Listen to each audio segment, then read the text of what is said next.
አይደል? የምትሰጠኝን ውሃ ለሚስት እንዳጠጣት እና ለምንድን ነው የማታጠጫት? ኃጢአት ነው። እዚያ ሁሉም ነገር ጥሩ ይሆናል። ለፖሊስ የምናገረው ነገር አይኖርም። እናቱ ግን የሴጣን ቁራጭ ናቸው። ምንም ጥሩ ነገር ብታደርጊ አይገባቸውም።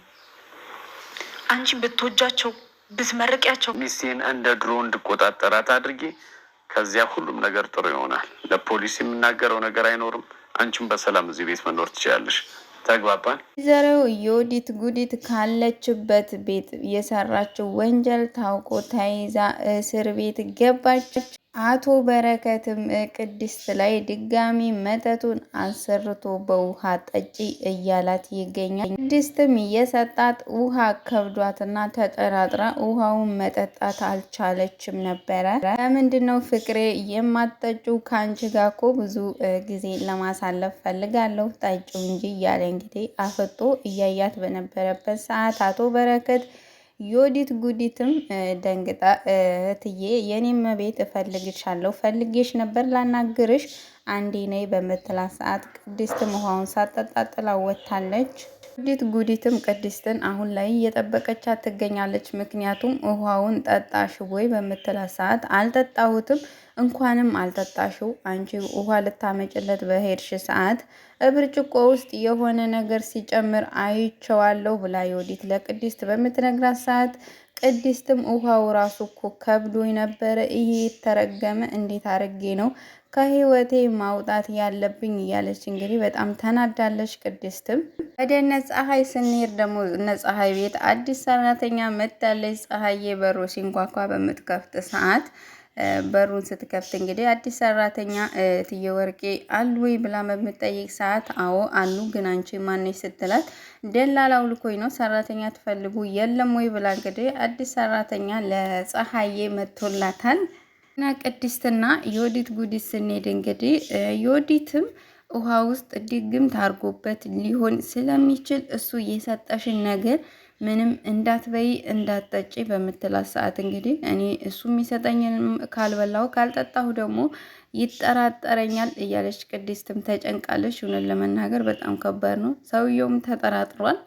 መልሶ ደግሞ መተቱን ለማደስ እንትን እያለ ነው። እንግዲህ አሁን ዮዲትን ነው መጠቀሚያ እያደረጋት ያለው። ስቴና ዮዲት ጉዲት እያወሩበት ባለው እንግዲህ ሰዓት አቶ በረከት ዘው ብሎ አንቺ ልጅ ምንድን ነው የምታደርጊ? ስራ የለሽም ወይ በሚላት ሰዓት ቅድስትም እኔ ፈልጊያት መታ ነው። ዮዲት ጉዲትም ይቅርታ የማታውቀው ሰው እንግዲህ አሁን ላይ ይቅርታ እያለችው ትገኛለች። ይቅርታ በምትለው ሰዓት ዝም በይ፣ እኔ ከሚስቴ ጋር ጊዜ ለማሳለፍ በምመጣ ሰዓት ሁሌ ከእሷ ጋር ነው ተጣብቀሽ የማገኘሽ፣ ምን እያወራችሁ ነው?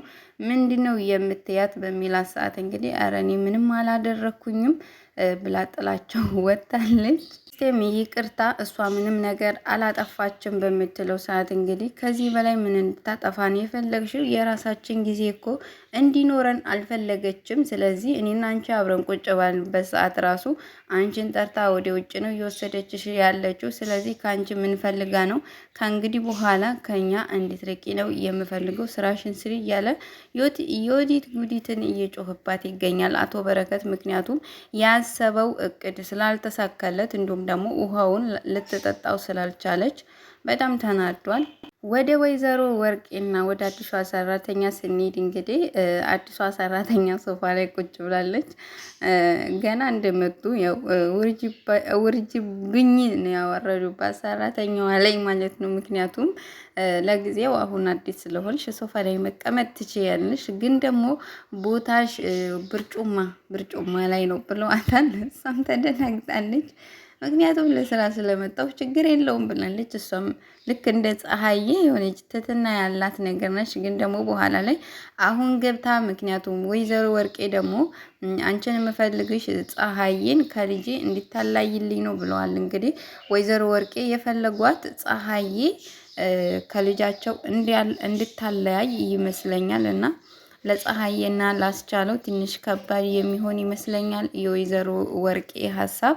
አሁን ላይ እርግጥ ሰራተኛ ያስፈልጋቸው ነበረ። ለተንኮላቸው ማካሄጃ እንዲሆናቸው ነው ሰራተኛ ያመጡት። አቶ በረከትም እንግዲህ ቅድስቴን ከአንቺ ጋር ጊዜ ማሳለፍ ነው የምፈልገው አሁን ላይ፣ ስለዚህ ወደ መኝታ ቤት እንግባ ባለስታት እንግዲህ አንተ ገብተህ ጠብቀኝ እመጣለሁ ብለው እሷ ሶፋ ላይ ባለችበት ሰዓት ወይዘሮ ዮዲት መተ እሷም እንግዲህ አሁን እኮ ደግሞ መኝታ ቤት እየጠበቀኝ ነው፣ ስለዚህ እንዳያጠጣኝ ምን ላድርግ ዮዲት ብላ በምትጠይቃት ሰዓት ዮዲትም አሁን ማድረግ ያለብሽ ከዚህ ራቂ፣ የሆነ ራቅ ብለሽ ትንሽ ቆይተሽ ትመለሻለሽ ብላት እንግዲህ ከቤት ወጥታለች። ቅድስትም አቶ በረከትም እንግዲህ ዮዲትን ይህንን የመሰለ የቤት ስራ ሰጥቼሽ እንዴት ነው መስራት ያልቻልሽው እያለ ዮዲትን እያፋጠጣት ይገኛል። ምክንያቱም በዚህ አሁን ከምትሰሪው እጥፍ ነው ብር የምከፍልሽ፣ እንዲሁም ደግሞ አልጋሽን ደግሞ የሚያሞቅልሽ ሰው ይመጣል በሚላት ሰዓት እንግዲህ ሲጀመር እኮ አልጋ የለሽም ፍራሽሽን የሚያሞቅልሽ በሚላት ሰዓት ዮዲትም አልፈልግም በምትለው ሰዓት እንግዲህ ለምንድን ነው የማትፈልጊው? ባለትዳር ስለሆንሽ ነው ወይ በሚላት ሰዓት አይ ባለትዳር አይደለሁም ስትለው አይ ያንቺን ሁሉን ያለፈው ታሪክሽን ሁሉንም ነው እማቀው፣ ባልሽን ደብድበሽ ያለመታሰር ከፖሊስ አመልጠሽ ነው እዚህ እኛ ቤት ያለሽው። ስለዚህ ያንቺ ታሪክ በሙሉ ያንቺ መረጃ በሙሉ እጄ ላይ ስላለ እኔ የምልሽን ሁሉን ነገር ማድረግ አለብሽ፣ አለበለዚያ ግን መገኛሽ እስር ቤት ነው የሚሆነው በሚላት ሰዓት ዮዲት ጉዲትን ፈርታና እንግዲህ ደንግጣ፣ ምክንያቱም ለፖሊስ አሳልፎ ከሰጠ ትታሰራለች። እሷ ደግሞ መታሰር አትፈልግም። አሁን ላይ ግን ያኔ ጥሩ ሰው ሆናለች። እንደ በፊቱ በጣም ክፉና ጨካኝ አይደለችም ዮዲት ጉዲት። ምክንያቱም የበረከት የጓደኛውን እናትን ራሱ ለማገዝ እየሞከረች ነው። እንዲሁም ደግሞ ቅድስቴን ራሱ ከዚህ ከባሏ በረከት ስምን መላክ ያወጣዋል ይባላል። የሴጣን ስራ እየሰራ ስሙ ደግሞ በረከት ነውና አሁን እሱ የሚሰራውን ስራ ኃጢአት ነው እያለች ትገኛለች። ምክንያቱም ከዚህ በፊት እሷ ባሏን እና የባሏን እናት ስታሰቃይ ነበር የኖረችው። አሁን ግን በትንሹም ቢሆን እየተማረች ትገኛለች። ያው የእናቷ ክፋት ነው እስከዚህ ድረስ ያደረሳል። አሁን ላይ ግን ሆናለች